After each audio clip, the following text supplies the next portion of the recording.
Disney plus ने आखिरकार जी Chang वक जैसे अपने हुनर के मास्टर को लेकर एक अच्छा शो बना ही दिया। मुझे यकीन है कि कोई भी इस औसत दर्जे के आक्रामक किरदार को नकार नहीं पाएगा।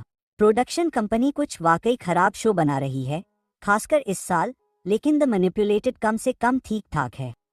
लगता है ऐसा इसलिए है क्योंकि लेखक और एक्टर दूसरी बार साथ काम कर रहे हैं और उनके आइडिया पर आधारित एक फिल्म भी है। इसके अलावा इस शो में बहुत सारे एक्शन सीक्वेंस हैं जो शानदार हैं और शो के कलाकारों के साथ बहुत अच्छे लगते हैं। मुझे नहीं पता कि कड्रामस के लंबे कद के लोग इस दुनिया में लगातार विलेन बनने की कोशिश क्यों करते रहते हैं, लेकिन मुझे कैमरे के सामने बिल्कुल बेपरवाह दिखने में एक आकर्षण दिखता है।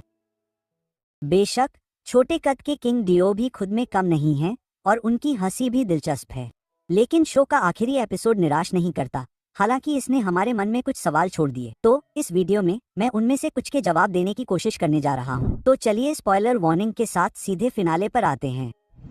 क्या यान सच में मर चुका है? मैनिपुलेटेड के एपिसोड 12 में एक बहुत ही जबरदस्त लड़ाई होती है।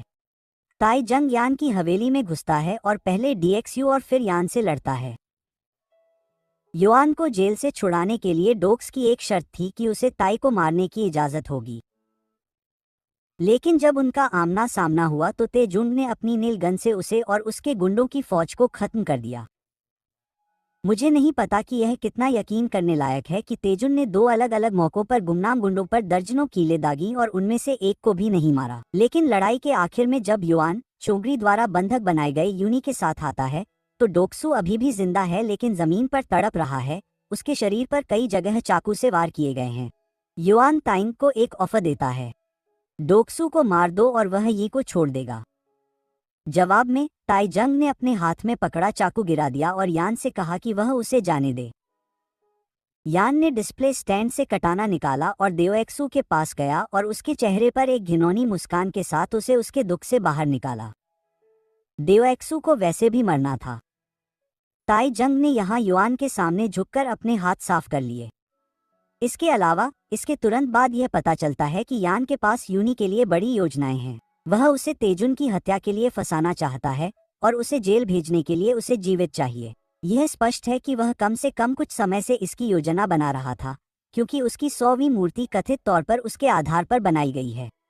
हालांकि जब ताई जंग और यूनी मिलकर यान और चोंगरी से भिड़ते हैं तो सब कुछ बिखर जाता है। ये जल्दी ही बेहोश हो जाती है, लेकिन ताई जंग उसकी जान बचा लेती है। इस प्रक्रिया में चोंगरी को भी बेहोश कर देती है। लड़ाई के क्लाइमैक्स में ताई जंग को यान पर बढ़त मिलती है, जो तेजुन से एक आखिरी बार मजाक उड़ाने का फैसला करता है। इस बिंदु पर वे यान के गुप्त साजिश कक्ष में हैं, जहां पूरी घुमावदार दीवार एक विशाल स्क्रीन है। इसलिए वह तेजंग के भाई की हत्या की रिकॉर्डिंग चलाने का फैसला करता है, जिससे वह बेचारा आदमी तड़पता है और पागलों की तरह हंसता है। आप देख सकते हैं कि वह ऐसा इसलिए कर रहा है क्योंकि वह इसका इस्तेमाल तुन को अपने स्तर पर लाने और उसे मारने के लिए करना चाहता है, और जब उसे एहसास होता है कि ऐसा नहीं होने वाला है तो वह इसके लिए भीख मांगने लगता है। इसके बजाय ताई जंग सीधे उसके कंधे से कटाना को स्क्रीन में घुसाकर उसे दीवार से चिपका देता है और अपराधी हार्ड ड्राइव लेकर भाग जाता है। अगली बात जो हम देखते हैं वह हवेली में आग लगी हुई है, और हालांकि हम तेजंग को यूनी को बचाते हुए नहीं देखते हैं, हम उसे अस्पताल में उसके घायल पिता योनसिक की देखभाल करते हुए देखते हैं। इसलिए यह मान लेना सुरक्षित है कि वह उसे वहां से खींचकर ले गया। टीवी पर खबर आ रही है कि आग में यान की मौत हो गई और उसके नकली सबूतों के रैकेट का भी पर्दाफाश हो गया है।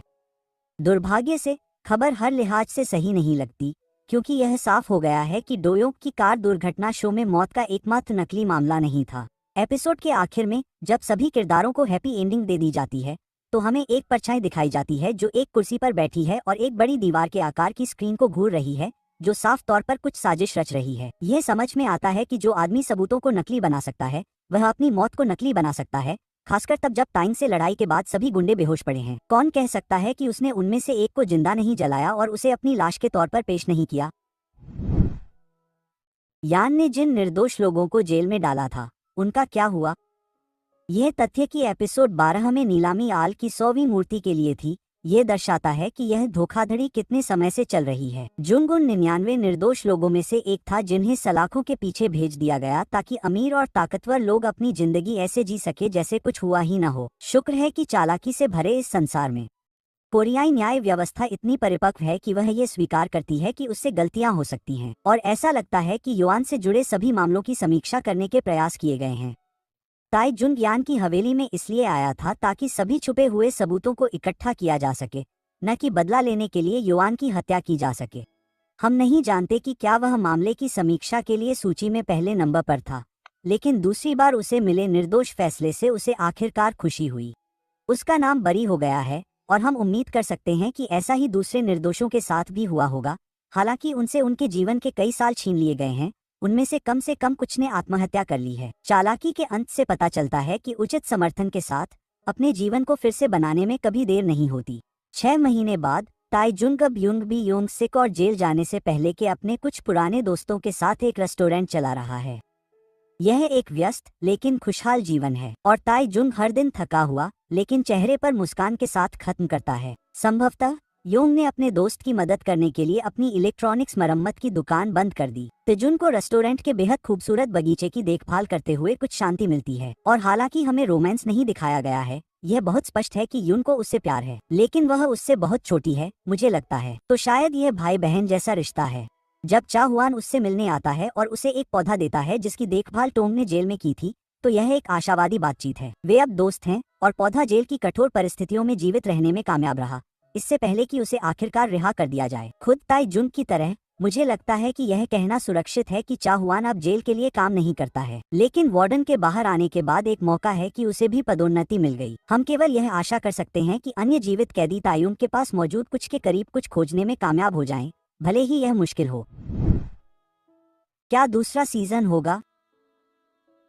मैन्युपुलेटेड का अंत निश्चित रूप से हमें हैरान कर देता है, क्योंकि यह उस तरह का आर्क नहीं है जो हम ताई जुन के लिए चाहते थे, जो स्वाभाविक रूप से अच्छा है और किसी को भी मारने के लिए अपने रास्ते से बाहर नहीं जाएगा। अंत हमें यह सोचने पर मजबूर करता है कि क्या यान बच गया, जल गया और घायल हो गया, और यही कारण है कि वह बड़ी स्क्रीन के सामने अपनी सीट पर वापस आ गया है और एक छाया की तरह दिख रहा है। जाहिर है यान की मौत के बाद कोई और किरदार हो सकता है जिसने उसकी जगह ले ली हो, लेकिन वह कौन हो सकता है? अब मुझे लगता है कि यह कहना सुरक्षित है कि जोहान की माँ, जिसे वह अपनी नानी समझता था, अभी भी जीवित और स्वस्थ है। हमने उसे शो के अंतिम दृश्यों में नहीं देखा, जिसका मतलब है कि वह शोर में आसानी से भाग गई। लेकिन क्या वह वास्तव में अपने बेटे की मौत से दुखी होगी? हालांकि मैं निश्चित नहीं हो सकता, उसने उसके परिवार के सभी सदस्यों को मार डाला। वैसे भी मेरा कहना है कि वह अंत में निगरानी कक्ष में बैठी हो सकती है, हमें बता रही है कि वह वास्तव में इस सब के पीछे की बड़ी मास्टरमाइंड है।